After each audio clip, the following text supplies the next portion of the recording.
Hey, I think we're live. Cool. Hello, everyone. Good evening. Thank you for being here. I'm Ashley with the Writers Guild, and I'm pleased to be doing this intro for the 2024 Alberta Literary Awards finalist reading, our virtual reading. Huge congratulations to all the nominees. Before we begin, we acknowledge that we are on traditional territories of the many First Nations, Métis, and Inuit in Alberta, and express gratitude and respect for the land we use, pledge to end systemic racism, commit to advancing reconciliation, and partnering with Indigenous peoples in our work with arts councils, sorry. Please join us at the gala as well on Saturday, June 8th at the Coast Plaza in Edmonton. Tickets are still available, and we hope to see you there. And I will now pass it along to Jason Norman to introduce our first reader, Antoinette Becker. Perfect. Thank you so much, Ashley. I'm Jason Norman, and I am in Edmonton. And this is our awards finalists online reading. We did a Calgary one, we did a Edmonton one, and then we get to do an online one. And this will be, obviously, if people are watching it live, it's on the YouTube, and then people can watch the recording afterwards, which is pretty nice to have. So we will get right to it with our first reader is Antoinette Becker. Antoinette's love for the prairies, her experiences as an immigrant, and her career as a psychiatrist all inform her writing, which has developed into her own brand of prairie burlesque. She completed Calgary University's Creative Writing Certificate in 2022 and is enrolled in an MFA in fiction at the University of King's College. She uses a strong voice, humor, and a satirical tone to write contemporary women's fiction focusing on aging, mental illness, and animal rights. And this year, Antoinette is a finalist for the John White Memorial Award for Unpublished Essay. So take it away, Antoinette. Thank you, Jason. Hi, everybody. I'm Antoinette Becker, and I will be reading from my essay, The Sensibilities of Dogs. It was 2005. A thunderstorm raged 1,000 miles away in the city of Maputo in Mozambique. A river flooded its banks, spat up dead cows and dismembered shacks as a man clung to the remnants of his life. In South Africa, we drank yeasty Prosecco so dry it made our mouths pucker. We had passed our Master of Medicine exams and celebrated our future. Private practice or academia. Jack wanted to teach. I dreamed of a doctorate. It was cold and rainy outside our house in suburban Johannesburg. Frost nipped at the last of the season's African lilies. That year they bloomed with purple abundance and refused to let go when winter came knocking. They clung to the extravagance of summer and concocted a perfume with asters, hibiscus, and honeysuckle. They ended up dead that winter's night. Inside our house, steam from the stove condensed on the inside of the kitchen windows. The drops shone, formed rivulets, flowed this way and that, pooling teaspoonfuls of water on the windowsill next to the African violet. She was white, a pretty little flower. I think about her often, how violet is only a letter away from violent. That night, a man came into the cocoon of our kitchen. We were a family, me, Jack, our dogs, Mongol and Boo-Boo, my loves. The man showed up and we became a quintet, soon, as if by magic, a septet. Jack cooked supper. I gave Boo-Boo a talking to. She'd bitten the plumber's assistant earlier that day. Granted, the bite left more of a bruise than a laceration, but one did not go through life assaulting others willy-nilly. I wagged my finger at Boo-Boo, holding forth on the dangers of impulsivity. I should know, ha. I was expected to become a linguist or at least a lawyer. Instead, picked medicine on a whim. The man stood dripping on our clean kitchen floor. Jack laughed at my red nose and the wad of tissues stuck up the sleeve of my Eeyore pajamas. Ooh, he said, his face mock excited. Aren't we sexy tonight? Shut up. Pajamas don't always have to be sexy. Sometimes they have to be comforting. I love those PJs with Eeyore embroidered over the right breast. My best friend gave them to me. I poured gasoline on them and set them alight with a Zippo lighter. While I talked and Jack added a pinch of this, a pinch of that to the stew, the world went about its business. Farm accidents, music lessons, famine, snotty noses, heart attacks, floods, torture, supper, rapes, celebrations, etc., etc. The phrase that reminds me of Aunt Peggy, my Latin teacher. She sometimes brought scones with butter, Marmite, and sharp cheddar cheese to class. She had such hope for me and my potential. That was before I turned impulsive and became a psychiatrist. She never fed me scones and cheese again. Anyway, hope and potential seldom come together. A man stood in the kitchen and threw my African violet violently. It shattered on the tiles into shards and shreds. It might have been June or July. The exact date? What does it matter? Who cares that we got burned by the energies of angry men? Or why? Why? Or when we left? Or where we arrived? What's this? What's this? The man hissed, the silencer on his pistol long like a lizard's tongue. It swung a wild arc between us and our dogs. His combat boots were the color of mustard. He dripped mud and water on my clean tile floor, scrubbed that morning with Mr. Muscle. But I said this already. Such is the nature of memory. It confounds us. Thank you very much. Thank you so much, Antoinette. This category is always an interesting one because this is the only category for the literary awards that the juries read blindly, so they don't know who they chose until we announce it. So that's kind of fun. So thank you so much. The next reader is Kate Borman. Kate Borman is an award-winning author from Edmonton with roots in the small town of Rimbey, Alberta. Her books for young readers have been published in 4 world territories and have appeared on a variety of best of lists from the Ontario Library Association to the Oprah magazine. The first book in her acclaimed Winter Kill trilogy won the Alberta Writers Guild Award for Children's Fiction. Her newest YA thriller, Into the Sublime, was a 2023 YALSA, YALSA Best Fiction for Young Adults. Her middle grade debut, The Heathens and the Dragon, released fall 2023 to a starred Publishers Weekly review. And Kate is a finalist for the R. Rossinet Award for Children's Literature. Take it away, Kate. Thanks, Jason. Thanks so much to everyone for being here. So I'm reading from my book, Into the Sublime, which is a psychological thriller / horror for young adult audiences. It's about 4 thrill seekers who enter a cave system in search of a rather legendary subterranean lake, and only 3 return. And so as the book opens, our narrator is being questioned by police as to what happened down there and what happened to the 4th girl.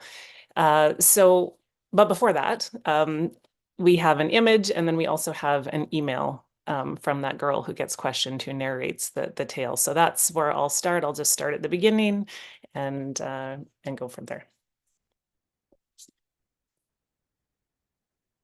The body appears on a crisp October morning, breaking the glassy surface of the lake like a soft bubble of air escaping from the depths. There's a moment of stasis, several seconds where the corpse is still, framed by an apple-pink sunrise, autumn sweetness in the air. Then it begins a languorous drift toward shore. Auto forward, Dark Legends, from Asphyxia A, subject, surfacing. I'm using the contact form on your site, which is probably weird, but also my only option. They're monitoring my email. I'd give you some space, except I can't stop thinking about it. and I need to ask the one person who can explain it, the surfacing. I don't know how it happened exactly, but I have ideas about how it looked, how she looked. You probably know all about it by now. You probably know that it took 3 months for her to appear out of nowhere, like an ember sparking to life in the ash. You know some backwoods local found her, a surprisingly long way from the caves, changing that particular corner of Colorado's woods forever. You probably weren't surprised. I haven't messaged the other girls. I think they need more time. 3 months isn't very long, no time at all, really, to move past what happened down there. The dark changes things, but you know that. I sent you all the details like you asked, even though you already knew them. Everyone already knew. My testimony wasn't public, but these things get around. People love tragedy. I guess I do too. I'm a little obsessed with the moment of her surfacing. I like to tell it like a story, in honor of Sasha and her way of looking at things. I have a habit of trying to emulate her storytelling, but of course, you know that too. I can picture it in my mind's eye, clear as day. The body appears on a crisp October morning, breaking the glassy surface of the lake like a soft bubble of air escaping from the depths. There's a moment of stasis, several seconds, where the corpse is still, framed by an apple-pink sunrise, autumn sweetness in the air. Then it begins a languorous drift toward shore. One of the locals, a boy, is organizing himself for one last fishing trip, maybe illegal this late in the season, at the pier. He glances up, sure the prize weight pike he's been after all summer is giving him a final chance. Pikes are known to sit on the surface like that when they're hungry.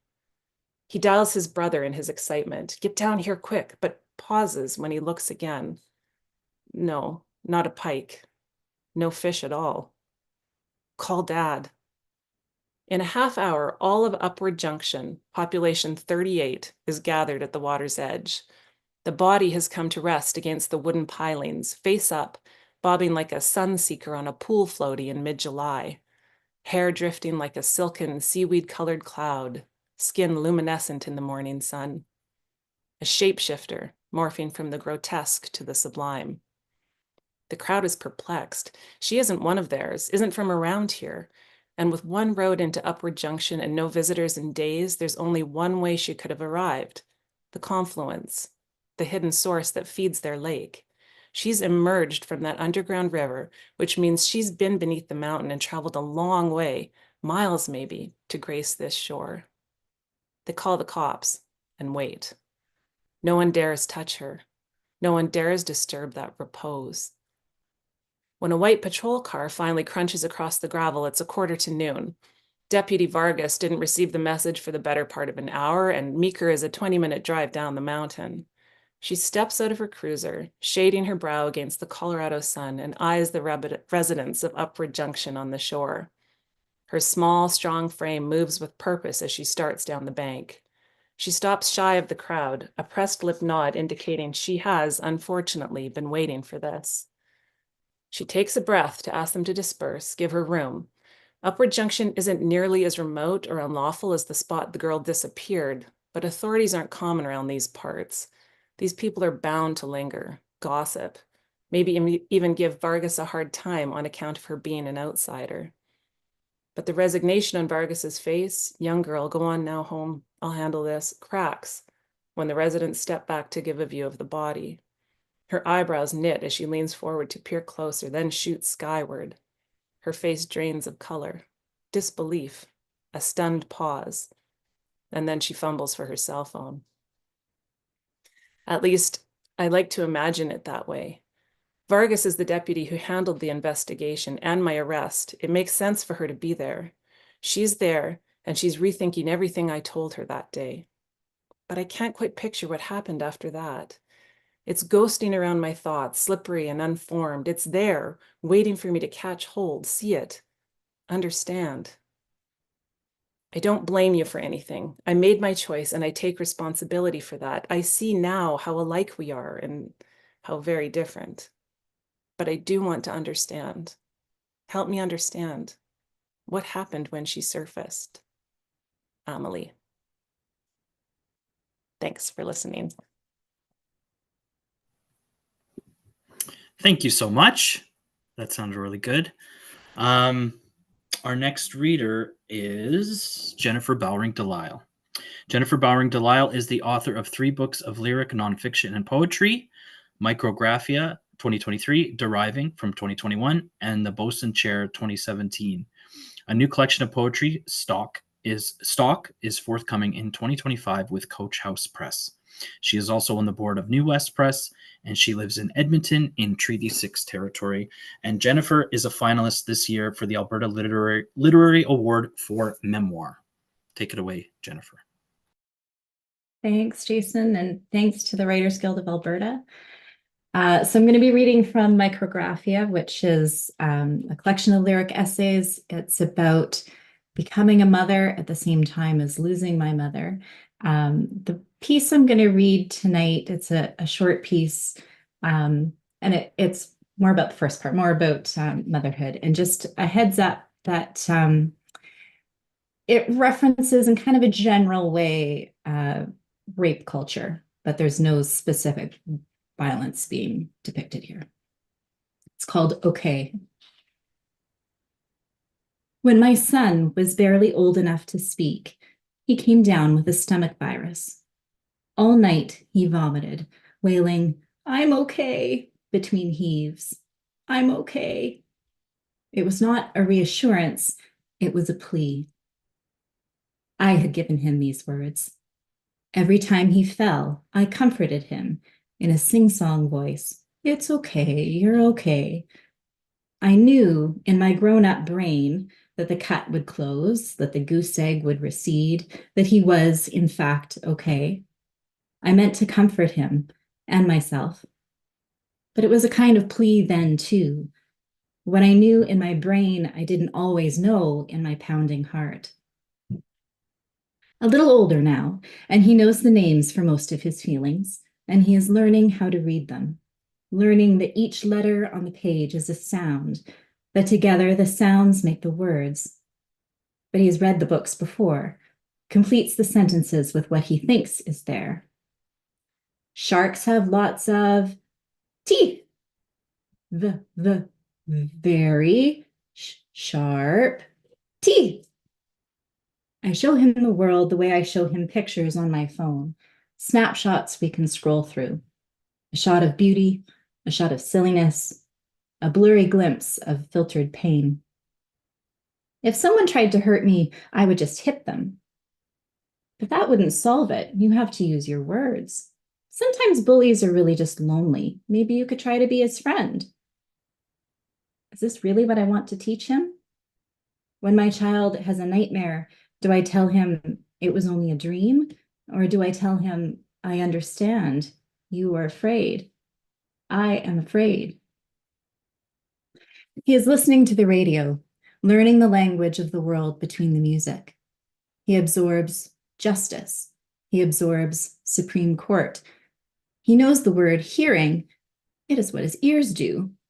Like listening, only listening is a word we use when we really mean being bad. You are not listening. What does it mean then to be bad?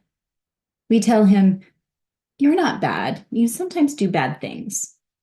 But he sees the world in terms of good guys and bad guys, those with capes and those with sneers. Both have weapons, both have power. Now you're the good guy, he says when we wrestle. Yet the game does not change. It is bad to color on your face with a marker. It is bad to throw toys, except for balls. It is bad to scream, unless you are hurt or really in danger. It is good to hug when you are sorry, but not always. Ask your friend first if it's all right to hug him. When someone says stop, you stop. Your sister doesn't like that. Look at her face. Don't worry, he says. I'm a good shark. He knows there's no such thing as monsters, as vampires, with coffin beds and hidden fangs, things that could bite our necks, remake us in their image, things that could challenge the boundaries of being human, make us live forever, make us fly. No, monsters are not real. We have told him so. Have I ever eaten blood? He asks one November morning in the car, with the iron taste of winter on his tongue. We are listening to the radio. I absorb ruling, like rules, only there are none, only rulers. What does it mean to be good? You are good if they believe you are good, if they believe you are good enough, if they believe you over her. You are good if you are a good director, if you are a good novelist. That sitter told him he was a good boy if he didn't cry when his mama left. He stomps on my foot by accident, but it's okay, he assures me. He takes his sister's toy, hears her cry, but it's okay, he sings. It's okay. And I'm realizing my mistake. I have tried to get him to think about how the other person feels when he does not share, when he hits, but I have neglected to teach him that sometimes you can't know what someone else feels, that sometimes people are not okay, that telling them they are doesn't make it so. Why is it so dark? He asks one November morning. Because in winter, the earth tilts away from the sun towards the blackness of the universe. We have traveled 470 million kilometers in space since the summer began. Is this what I need to teach him? Turn on the lights, my daughter whimpers from her car seat. Yes, there are bad guys and good guys, but there are also those who think they're good, who think that everything belongs to them, like children do. Those who tell us it's okay and almost believe it. Those who tell each other it's okay and do believe it. It's okay as a warning. It's okay as a gag. It's okay as a calloused hand stroking reassurance across bared skin. We are listening to the radio. He is listening. Do you know that letter? N. What sound does that make? N. N. What do I want to teach him? We don't color in books, on walls, on our skin. Yet bodies are pages to be read. When you look at them, see that they are already covered in words. We don't hit or scream unless we are really in danger. Thanks so much.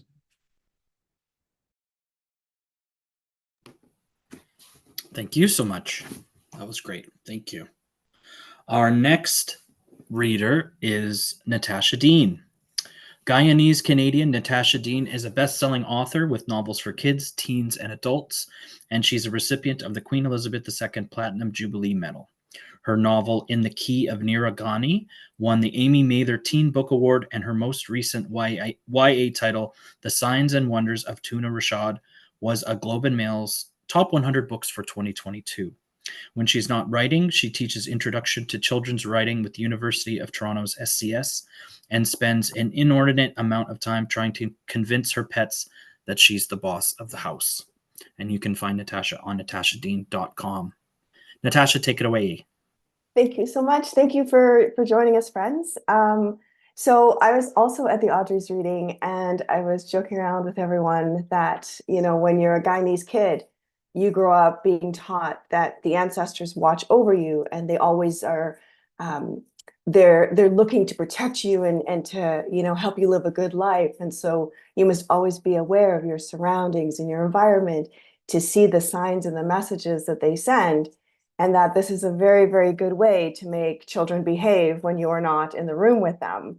And so in The Signs and Wonders of Tuna Rashad, Tuna is looking to the ancestors to help her win over her crush, Tristan Dangerfield, and as well to help her with her older brother, Robbie, who's lost his husband, David, quite suddenly.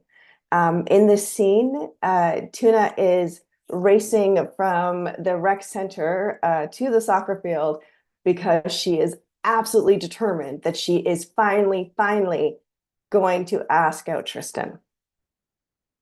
If you're parked in the lot, Tristan asks, why are you here?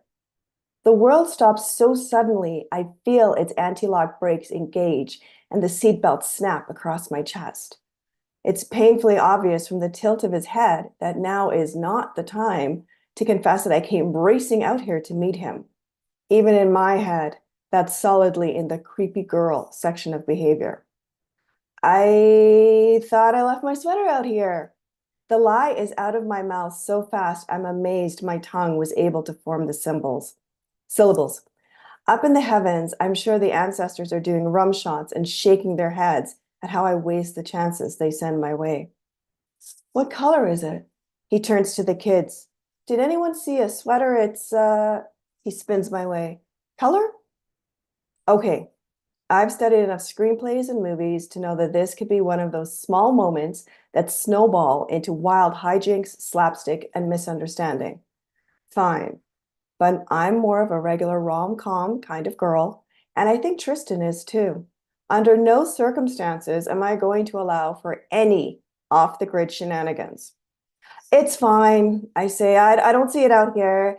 If anything, I'm sure it's in the lost and found bin. A cute little with braids puts up her hand and points in the distance. I saw a sweater over there. You did not. I adjust my tone from liar, liar, pants on fire to you're so amazing and try again. You did not. I did, she said. It was pink. Was your sweater pink? Tristan asks. That's an easy no.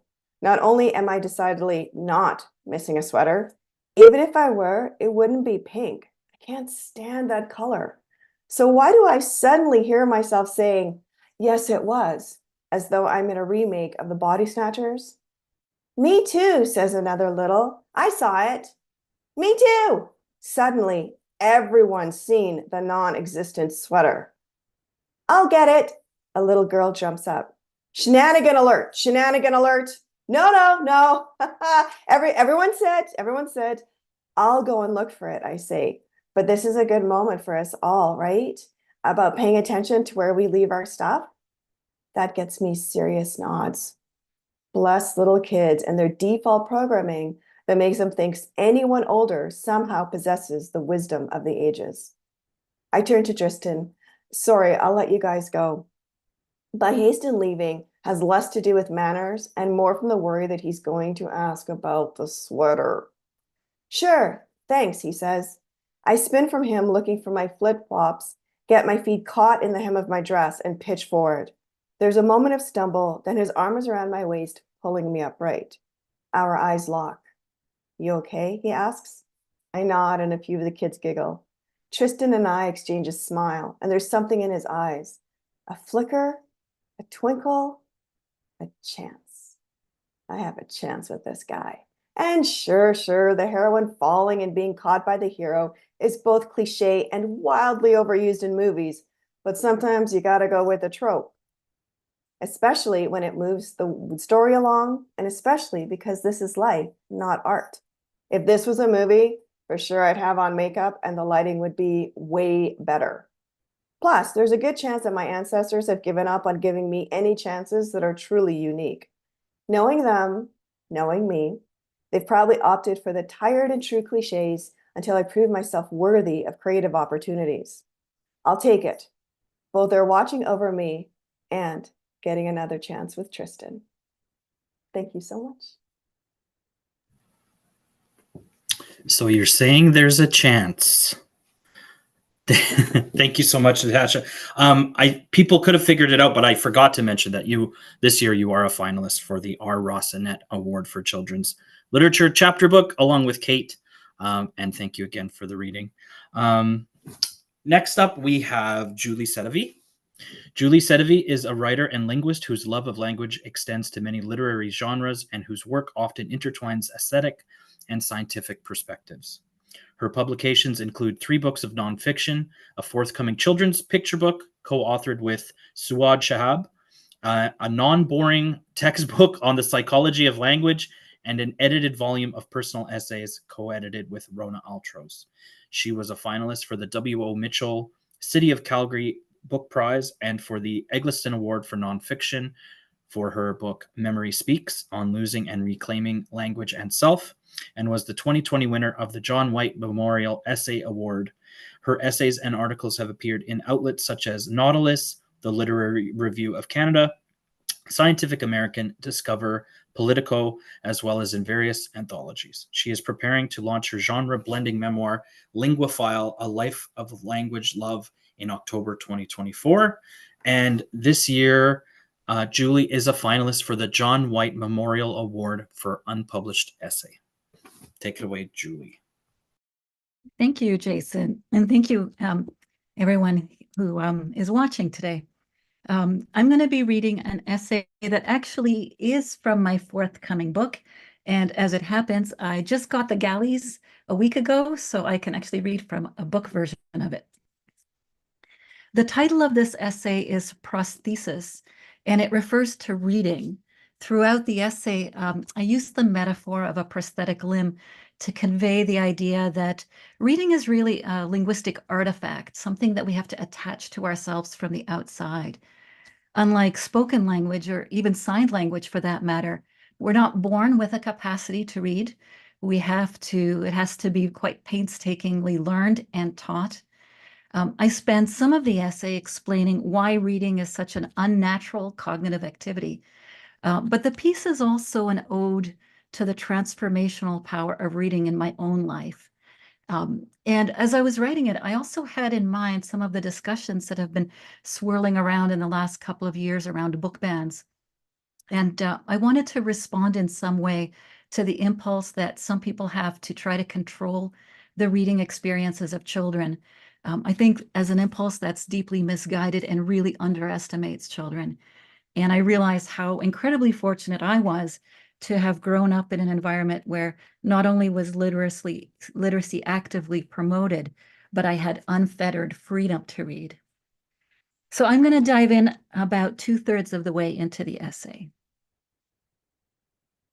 As a child, I used to watch a television show called The Bionic Woman, in which a tennis player who survives a near-fatal skydiving accident is surgically rebuilt with artificial limbs and implants. The reconstruction leaves her better than before, endowed with superhuman strength and the ability to hear the slightest of sounds over extraordinary distances. I was fascinated with this show, which flaunted an idea that would soon drench our culture, that technology could not only restore us to ourselves, but leave us enhanced. Its techno-optimism was a stark inversion of the tragedy of Mary Shelley's Dr. Frankenstein and his botched creation, written a century and a half earlier. Shelley's Dr. Frankenstein dares to blow his own breath of life into an inanimate thing. But tragedy ensues because he can't bring himself to embrace his creation as his flesh and blood. The gulf between human and artifact cannot be bridged. And yet, the novel itself would never have come to life had it not been for the artificial implantation of literacy into human minds. By the time she wrote her novel, Mary Shelley's brain had no doubt embraced text as if it were indeed her own flesh and blood, as if reading had budded and grown within her. She had been enhanced. When I learned to read, to really read, so that the marks on the page ignited thoughts the instant my eyes passed over them, I felt myself transformed into someone with new powers. Like the bionic woman who could overhear conversations from miles away, I suddenly found myself privy to the thoughts of people who were not in the room. People who could never be in the same room as me because they lived oceans away, or were far more important than I was, or were dead. I enjoyed intimacies that were impossible within the limits of my physical world, even had I been blessed with poise and charm, rather than being the shy, poorly dressed immigrant kid that I was. Next to my literary companions, my conversational partners were pitifully few in number, and those I had were all more or less alike. They were unlikely to reroute the path of science, or to rouse a freshly founded nation, or to murder anyone. The fact that all this took place under the cover of solitude is what transformed me from one kind of child to another. Reading allowed me to vault beyond the grasp of parents and teachers and their ideas of who I should be and how I should think. In retrospect, I find it slightly odd that the adults in my life who professed to be concerned with my formation smiled so benignly when they caught me reading and then left me alone. There were certain girls, not to mention boys, whom I would not have been allowed to bring home. But as long as they could be hidden between the covers of a book, I could smuggle any dubious companion into my room and shut the door. In solitude, I could revel in their influence, egged on by their scandalous lives and outlaw philosophies, free to think or feel whatever I thought or felt about them without the burden of commentary or moral guidance from the official authorities in my life. There was no price to pay for the enhancements I gained, unlike the bionic woman, who was powerful but enslaved. Her implants, financed by a federal agency, were a debt she had to repay with years of docile servitude as their undercover agent. I did not repay my benefactors in any way, least of all with obedience. In fact, I wonder, would the adults in my life have been so willing to take up the labors of instruction if they had known how my eventual mastery of reading would dim their power over me and strengthen my own? How it would foment my rebellion against them? Reading was sheer liberation from the limits of my here and now, from parents and teachers, in the end, even from the authors whose words I consumed. I was a pliable child, easily molded by the approval of others. When people spoke, I monitored my own responses as if through their eyes. Did I display on my face the right shadings of assent or outrage? A conversation often left little room for my own thoughts. I was too busy rearranging myself. But inside my fortress of solitude, invisible to the author, all my doubts and quarrels could run free.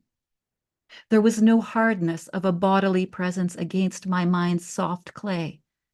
And if the author's words failed to have their desired effect, I paid no penalty for it. It was in those hours of reading, particularly of books that appeared in no curriculum, that I quietly incubated my own power. Thank you.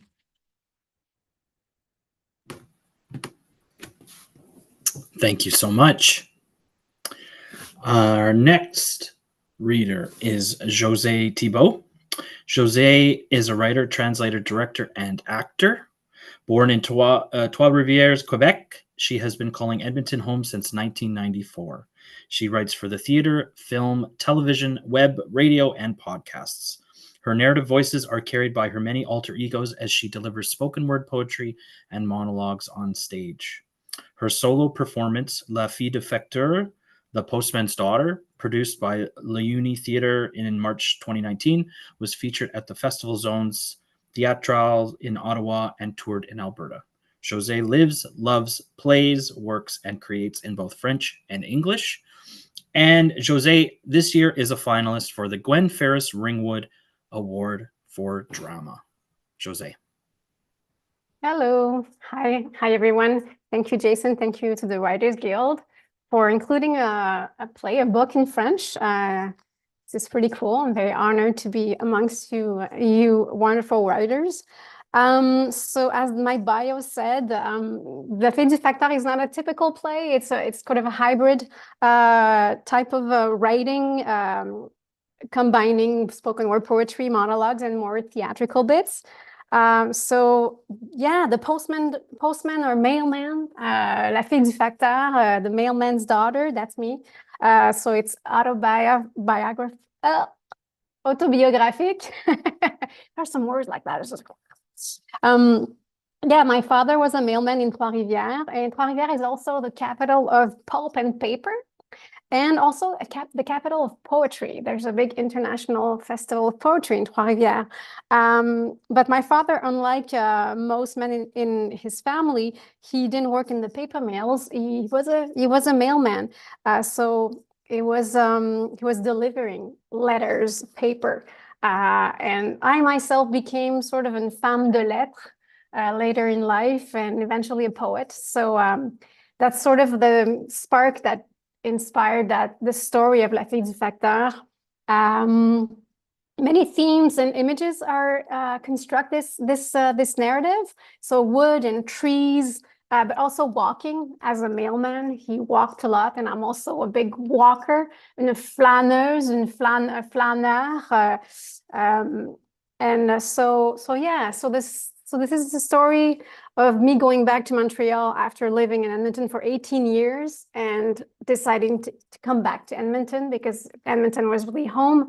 And by the time I came back to Edmonton, my father was sick and he died pretty quickly from brain cancer.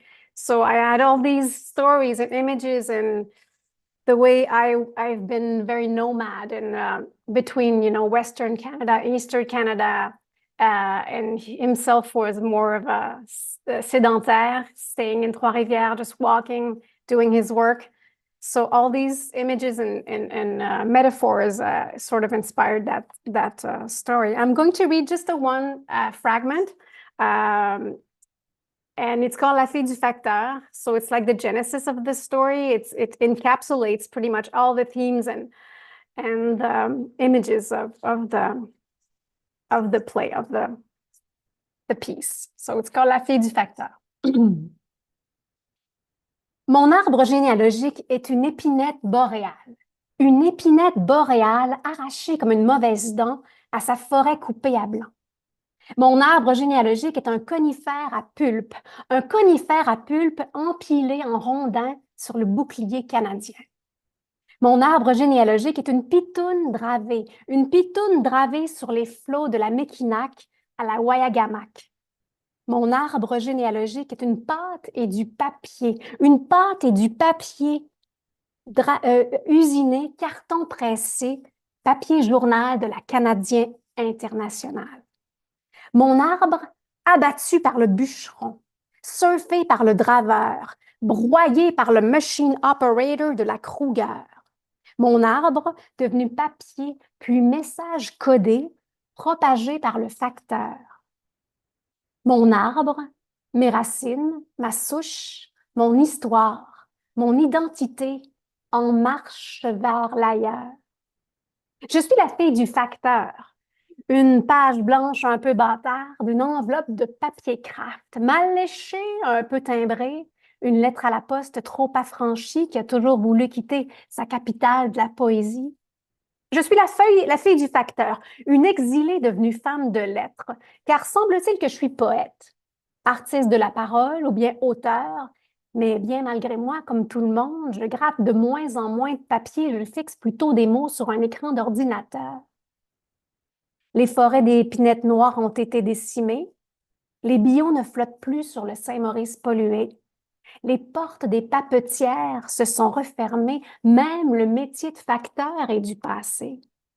Mon arbre généalogique est menacé d'extinction, car il n'y aura pas de branche après mon nom. Je n'aurai pas produit de fruits, pas même de fleurs. Il n'y aura pas de pommes pour tomber aux pieds pleins de fourmis de la fille du facteur.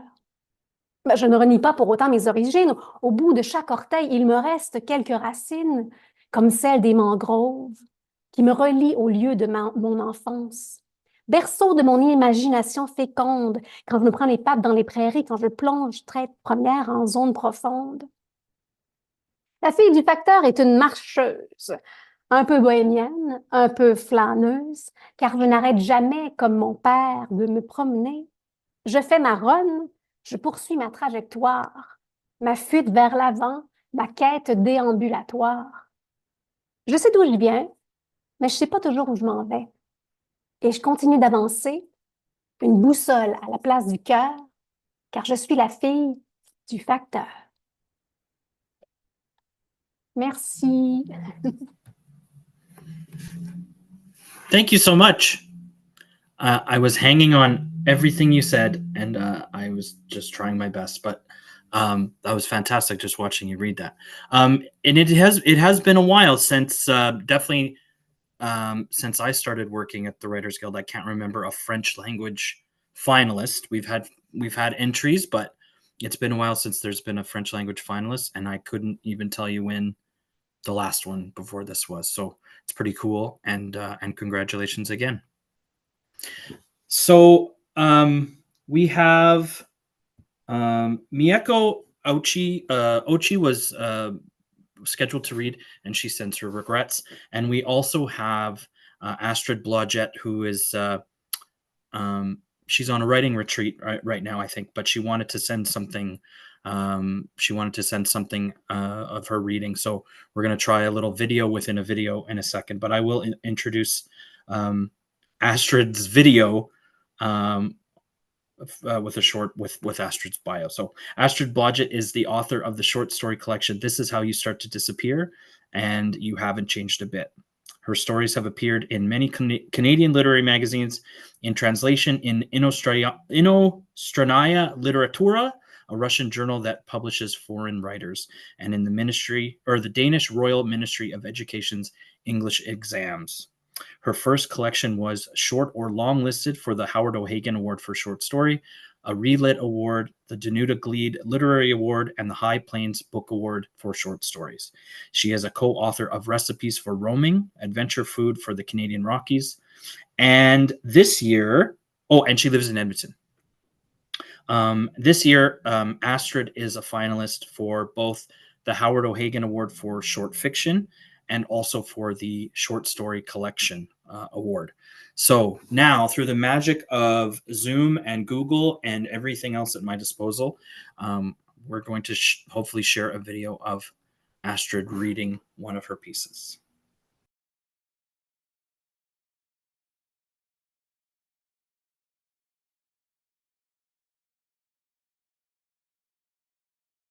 Hello, thank you for being here. Thank you to Jason, and thank you to the Writers Guild of Alberta for setting this up.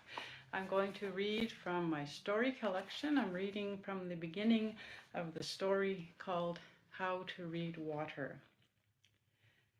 This was a Friday afternoon toward the end of August, the last of the sunny blue days, the sky strewn with those cotton white clouds, the air fresh, not cold. Kat knelt in the stern and dug her paddle in and pulled, and again and again. There in the bow was a solid mass, a human albatross. Look at him, that lug in the faded green life jacket and two big beige sun hat. You, Kat called to the deadweight, your arm's broken. The lug shifted slightly. No. Then give us some muscle, Kat said, not unkindly. The lump, a boy, made a sound like a grunt. He was Kat's brother, age 11 and a half, competent but indifferent to canoeing. He alternately stared down at the river bottom where it was shallow, and lily-dipped with his paddle when he felt compelled to move his arms. Kat paddled on, her arms like ropes, stretching, pulling. They were on the Athabasca River, well east of the mountain town of Jasper, Alberta, Canada, North America, the universe. She had touched the ink blot splotch of the town site on her dad's paddling map that morning and run her finger along the river from their start, Disaster Point, to their end, 3 days later, 3 days by water and less imaginatively named, the Emerson Bridge Hall Road. Hey, Dad called. He was a few boat widths away in the stern of the Green Prospector. Mom was in the bow. Kat, Jamie, I'll bet you half my Toblerone bar you'll never guess what the big disaster at Disaster Point was. He turned his canoe so that it moved closer to Kat and Jamie's. Kat didn't want to answer. Dad was about to dedicate them with a boring lecture. But she said, only half? And then, I have my own chocolate bar. What? What Disaster Point? Jamie asked. Where we started. The put-in. What do you think it was? Dad gave his wide, toothy, aren't I smart and funny smirk. He wasn't either. He was just annoying. He was probably born annoying, like Jamie was born jittery. Not even going to guess? It's a good chocolate bar. Don't ask me, Kat said. I didn't get to sleep enough last night, and I'm working too hard pulling this lug. I'm not a lug. Jamie sat up and paddled. What do you think happened? Just tell us, Jamie said. Probably a train wreck, Kat said. A railway guy broke his flask of whiskey, Mom said. That was the big disaster. Boys and their booze. It was a big disaster, Dad yelled. It was probably all the whiskey they had for the entire winter. Come on, use your imaginations a little. This was back in the day when there were no roads, no bridges across the Athabasca. You were way off about a train wreck, Kat, he went on, taking a breath. Kat rolled her eyes. There weren't even any trains back then, Dad said. But lots of people think the disaster was something else, something more exciting. Lots of people think the place was named for the pack horses that fell down some mountain cliffs into the river somewhere around here. But that's not the real story. Check out that bird, Mom pointed. There. Back in 1872, one Sir Sandford Fleming, a famous Scottish engineer, was trying to find a way to get the railway to the coast. So you're close with the train wreck. I'll give you 2 points for that. Points, Kat said. Great, points. Sir Sandford Fleming was waiting for someone to build him a raft to cross the river. There, Mom pointed with her paddle. See that eagle? Why didn't he make his own raft? Jamie asked. I see it, Kat said. He was a sir, Dad said. Sirs don't make their own rafts. Anyway, sometime during that waiting time, Fleming lost his whiskey. It was medicinal too, you know. A golden eagle, Mom said. The eagle got his whiskey? Jamie asked. I know, you're not listening, Dad said. Fleming might sound like an old drunk to you, more interested in his whiskey than anything else. But this man, this brave man, left his home and took tremendous risks and did many great things. That's more than most of us can say. If he's so famous, how come we haven't heard of him? Jamie asked. Well, now you have, Dad said. You can thank your father. When you're old and gray and nobody has heard of Sir Sandford Fleming, you can say, I know about Sir Sandford Fleming from my father, rest his soul. Dad stopped paddling for a few seconds to put his right hand on his chest and looked up at the sky dramatically. Thank you.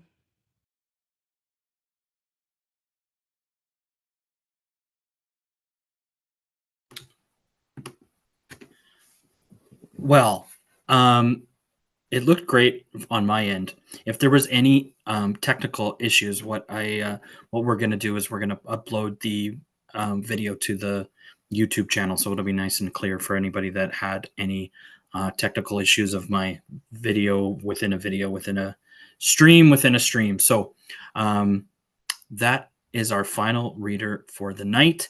I want to thank all of the readers today, and we have a lot of very supportive writers in this Zoom room right now because they all stayed to watch everybody else read, and they're being extremely supportive and generous with their time and clapping in the background with their microphones off, but they're clapping and with their cameras on. So I'm going to turn the gallery view on so everybody can say a last hello and goodbye if that works.